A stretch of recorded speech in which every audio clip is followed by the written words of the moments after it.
So why exactly are we talking about open source?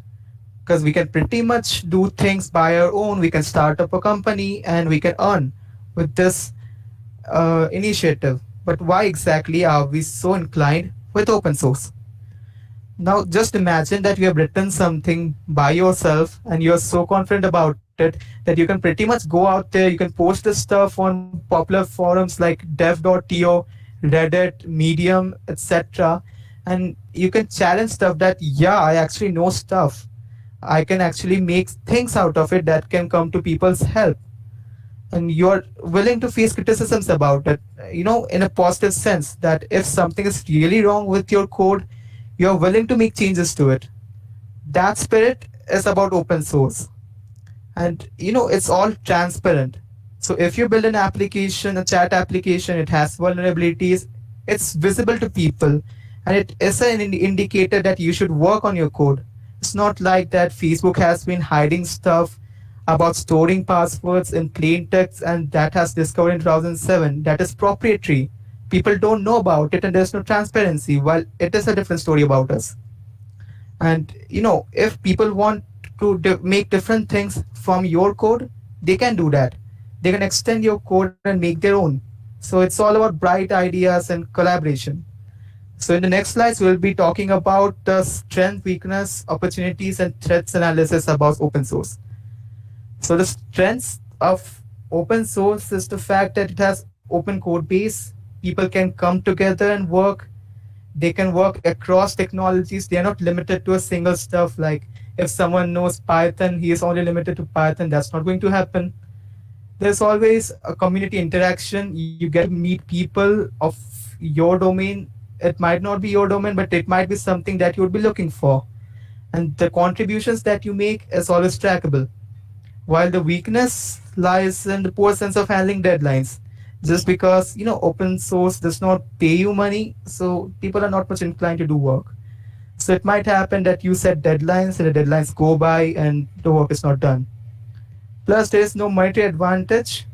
It might look difficult to start with. People think that, yeah, open source is a big stuff, so it might be a difficult stuff to get into.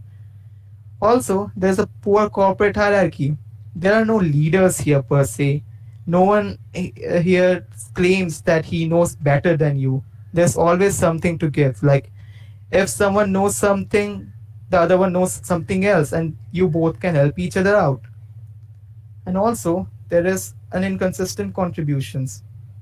So, how we can convert these trends that we talked about into opportunities? So just because the code base is open, people actually know what they're getting into. So there is total transparency. Even the users, even if they are not very code literate, they can also know about stuff. Also, when you collaborate, you bring the best out of everyone's code. You make pull requests and then it's being verified, and then there are people with suggestions that this can be added, this can be improved upon. So you can always improve your code, and there are limitless domains you can go into when you are working with cross technology open source projects. And with community interactions, with working with people who actually are belonging to different domains, you can always get to learn new stuff. There is always someone who has shortcuts up their sleeves, they have better way of doing things. You'll always get to meet those people in a community. And then you have a documented experience.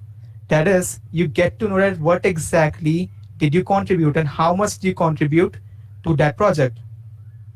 Moving on to the threats that might come across due to the weaknesses.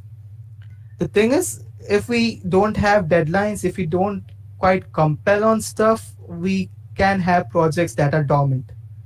Like, for example, if you have a project on your GitHub that you uploaded in late 2016, it has been good at that time. People have been applauding it, but now it's just dormant. It's not maintained anymore. It's not like that it does not have a scope right now, but you just not work able to give time to it. So when you are not having deadlines, you can come across this situation when the projects go dormant. And just because you don't have any monetary advantage, there's pretty less incentive for people to work. I mean, there are people who don't require money. They're all in for the experience and for collaboration and doing good stuff. But money also plays a big role. And while it looks difficult to people, so people will be less occupied. They will always have complaints that just I don't understand how to make comments and stuff. So it's always a bit difficult to get into open source. And just because we don't have hierarchy, so there is no one to control, and it's difficult to keep track of changes when there are inconsistent contributions.